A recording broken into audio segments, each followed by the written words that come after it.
So hey guys, within the next month or so I'm planning to take my 88 924S here on a cross-country trip.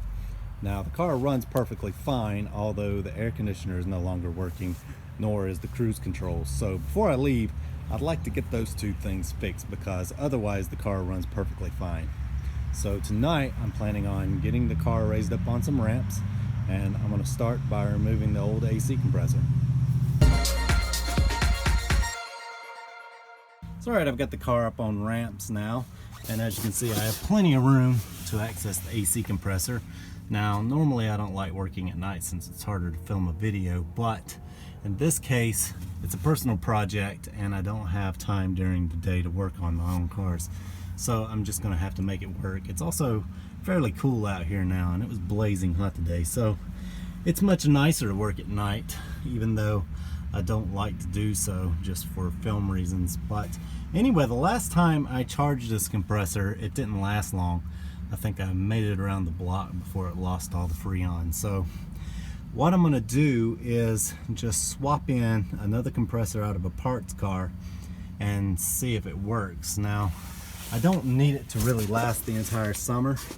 I just want it to last for the trip, and I have no idea what condition the parts car compressor is in, but I figured I'd give it a shot, and if it doesn't work then I'll just go ahead and order a remanufactured one. But you know, it's not really costing me anything, so I thought I would just try it and see how it works out. So removing the belts is pretty straightforward. You have two tensioners, one for the power steering belt and the other one for the alternator and the compressor here. So this one uses a 17mm wrench while this one uses a 13mm wrench, and you can see I've got this one started here. What you'll need to do is break these two nuts free, and then you're going to turn them until they're out of your way completely like that, and then you'll just take your open end wrench and turn like that until the belt is loose.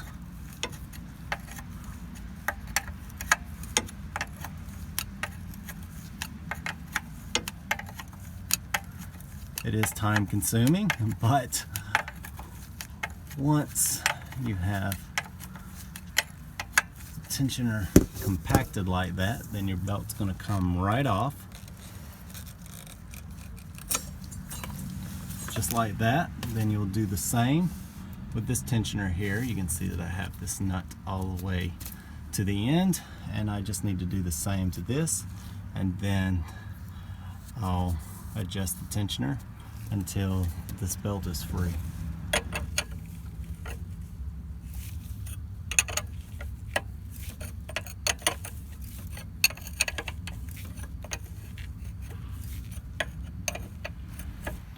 Alright, as you can see I have the tensioner shortened up now, and so my belt should come right off.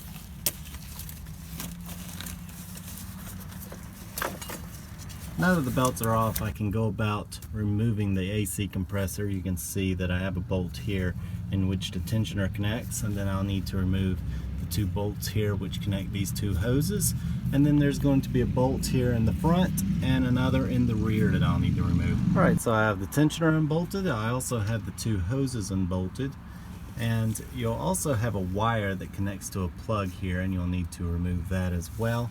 Next, I'll be removing the two bolts that connect to the bracket here.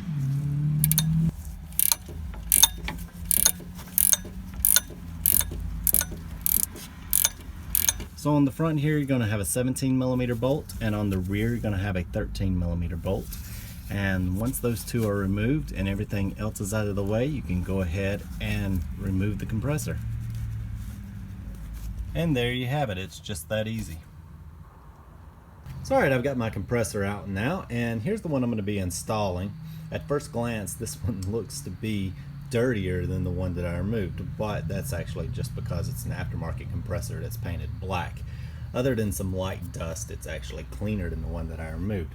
But the good news here is that it's probably much newer than this original one here, and it was already converted to R134A. So what I'm going to be doing here is getting rid of the old oil and then putting some fresh PAG 46 in here.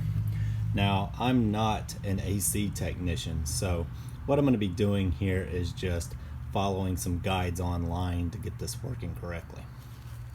Alright, so I dumped the old oil out of here and I filled it back up with fresh fluid according to what I found online. This particular compressor uses 4 fluid ounces of oil.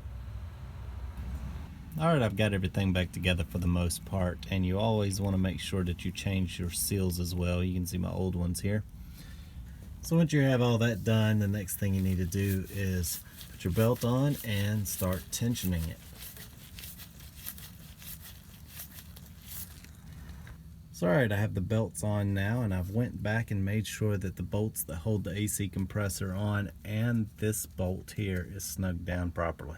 Alright, last night I got the other compressor installed, and today I'm going to try and charge the system. You can see that I have these gauges here, and to fit these up you're going to need to know where the high pressure side is, and on my 88924S it's right here next to the dryer, and you'll also need to know where the low pressure side is, which is going to be up here next to the firewall.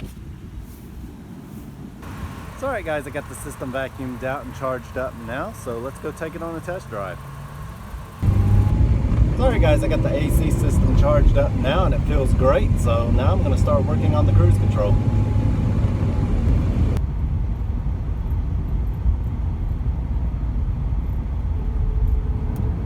So that was just an old compressor I had laying around, but it seems to have done the trick. I didn't find any leaks whatsoever, so hopefully it'll hold a charge. And it's about 85 degrees out here, and it was holding the temperature steady at 39 to 40 degrees, so I'm pretty happy with that. Next I'm going to move on and see if we can fix the cruise control. So as mentioned, my cruise control doesn't work, and there's actually a good write-up on testing the wiring in the factory service manual. I went ahead and tested that, and then I brought the computer in here and removed it from its case, and I soldered in some new capacitors since they're bad about leaking, and it still doesn't work. So next I'm going to try and go through and reflow all these joints, even though they appear to be in good condition. I also have this computer here out of a parts car, and it doesn't work either, so I thought perhaps it could be the actuator under the hood, but I've tried 2 of those as well, so I'm still not sure exactly where the issue is, but I'm going to go ahead and start with this. I don't want to open this one up if I don't have to, because it may work and it may just be the actuator under the hood, and then I don't want to have 2 of them open. So I'm going to get started with this. Alright, I just finished reflowing all the joints. I'm going to go get the actuator and take it apart. I may re-grease it and just look over it to make sure everything's working properly. So here's the servo actuator that's under the hood, and I'm not exactly sure if this is the issue or not, but it seems rather strange that I would have 2 computers that don't work. So I figured I'd just go ahead and remove this and inspect it. It's alright, I have the actuator out now, and what I'm going to do is go ahead and open this up and have a look inside. I'm hoping that the issue is in here, because between these 2, considering this one has now been fully rebuilt and this one's never been opened, one of these should work. But I've swapped these out before and I didn't have any luck, but I've never actually really opened one up and tinkered around, so that's what I'm going to be doing here.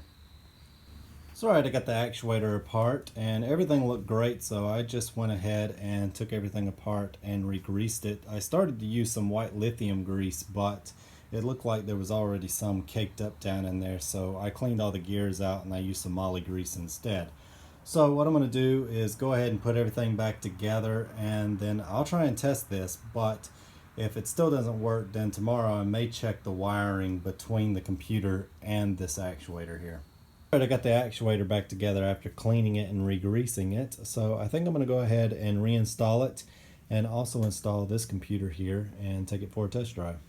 So alright, I got the servo put back in the car and I test drove it using both of these computers, and the cruise control still doesn't work, so I thought I would go ahead and open up this one and see if I can't find any cracked solder joints or anything like that in there and get this one to work. This one over here might just be a lost cause. So far I've looked at all the wiring, everything looks good so far, so maybe I can get this one working. So I've got the cover off this control module now, and the board looks to be in pretty good shape. I can't find anything wrong with it. There was some cold solder joints up here, so I went ahead and resoldered those just for good measure.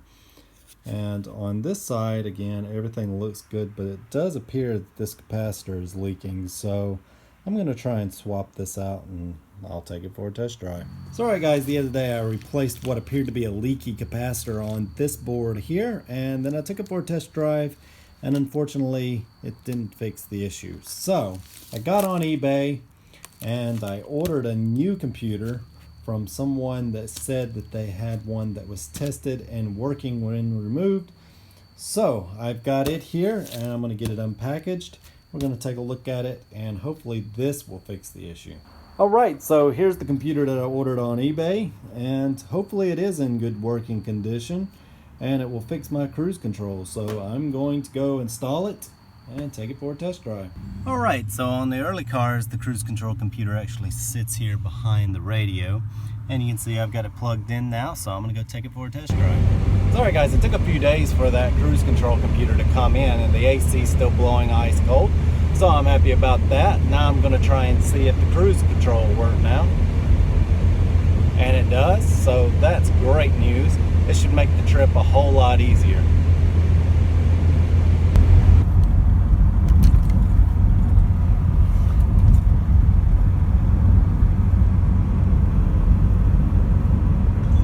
Alright, I thought before I mounted this working computer in the car permanently, I would try these just one last time in case the servo or something was acting up when I tried them, but no such luck. Neither one of them still work. And that's after I replaced all the caps on this board and resoldered all the suspect joints. This one here didn't work, of course, and then I replaced the capacitor and it still didn't work. So I'm not going to end up with a spare, and I'm just going to go ahead and install this one.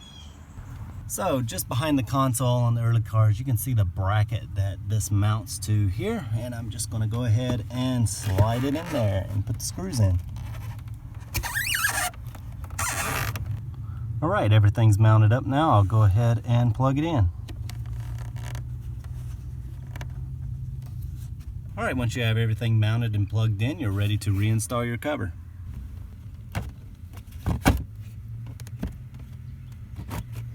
And that's it. So alright guys, now that I have the air conditioning and the cruise control fixed, I'm now ready to cruise across the country. I hope you guys enjoyed it. Also come join us on Facebook. I'll put a link in the description below. And I want to thank everybody who supports me on Patreon. These videos wouldn't be possible without you. If you'd like to become a Patreon supporter, then I'll also leave a link in the description below. But anyway guys, I hope you enjoyed it, and we'll see you next time.